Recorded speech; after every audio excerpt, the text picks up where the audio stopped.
အားလုံးပဲမင်္ဂလာပါကျွန်တော်ရဲ့ channel မှာကြိုဆိုပါရစေကျွန်တော်ကဒီနေ့လောပြသမဲ့ဗီဒီယိုကတော့ကျွန်တော်တို့ TikTok ကနေကျွန်တော်တို့ကိုကြိုက်တဲ့ဗီဒီယိုကိုတောက်လို့ရှိရင်ကျွန်တော်တို့ဒီလိုမျိုး watermark မပါအောင်ဘယ်လိုမျိုးတောက်ရမလဲဆိုတော့ကိုပြသပေးသွားမှာဖြစ်ပါတယ်စိတ်ဝင်စားရင်ဆုံးဖြတ်ကြည့်တော့ပေးပါဦးကျွန်တော်ရဲ့ channel လေးကိုလည်း subscribe လိုက်ပြီးအားပေးတော့ပေးပါဦး Okay အဲ့ဆိုကျွန်တော်တို့စလိုက်ကြအောင်စလိုက်ကြတော့ကျွန်တော်တို့ဒီမှာ TikTok ထဲရင်ဝင်လိုက်ပါကျွန်တော်တို့ TikTok ထဲရောက်တဲ့နဲ့ကျွန်တော်တို့ဒီမှာကိုကြိုက်တဲ့ဗီဒီယို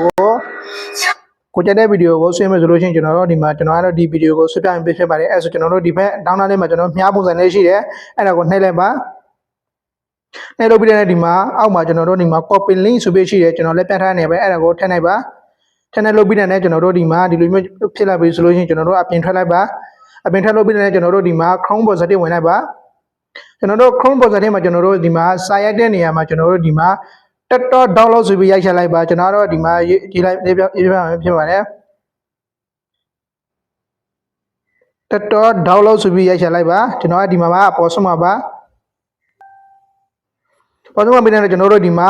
အပေါ်နေတဲ့ဒီမှာအောက်ဒီမှာအလယ်မှာကျွန်တော်တို့ဒီမှာအပြာရောအဝိုင်းလေးရှိတယ်ကျွန်တော်တို့ဒီမှာ speed TikTok download ဆိုပြီးရှိတယ်ဒီမှာကျွန်တော်လက်ပြထားနေရပါအဲ့ဒါကိုနှိပ်လိုက်ပါနှိပ်လို့ပြီးတဲ့ကျွန်တော်တို့ဒီမှာအပေါ်အဖြူအတန်းလေးမှာကျွန်တော်တို့ဒီမှာခုနက copy လာတဲ့ဟာကိုပယ်ချလိုက်ပါလက်ကလေးနဲ့ထောက်လိုက်ပါထောက်လို့ပြီးတော့ကျွန်တော်တို့ဒီမှာခုနက copy လာတဲ့ဟာကိုပယ်ချလိုက်ပါပယ်ချလို့ပြီးတဲ့ကျွန်တော်တို့ဒီမှာ download ဆိုပြီးရှိရဲအဲ့ဒါကို download ကိုနှိပ်လိုက်ပါ download လုပ်ပြီးတဲ့ကျွန်တော်တို့ဒီမှာအရှိုးတွေကျွန်တော်တို့ကြားလိုက်ပါပြီကျွန်တော်တို့920မြောက်920 MP4 ကျွန်တော်တို့ဒီဟာနဲ့ဆွဲပြရင်ဖြစ်ပါတယ်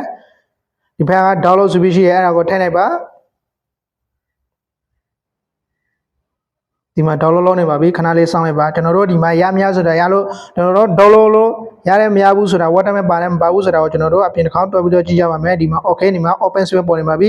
အဲဆိုကျွန်တော်တို့အပြင်ထွက်လိုက်မယ်အပြင်ထွက်လို့ပြီးရင်ကျွန်တော်တို့ဒီမှာ tab ပုံဖိုင်လေးဝင်လိုက်ပါဒီမှာ watermark ပါဘူးလို့မပါဘူးလို့ဆိုကျွန်တော်တို့တစ်ခေါက်ကြည့်ကြမယ်ဒီမှာပါကျွန်တော်ထိလိုက်မယ်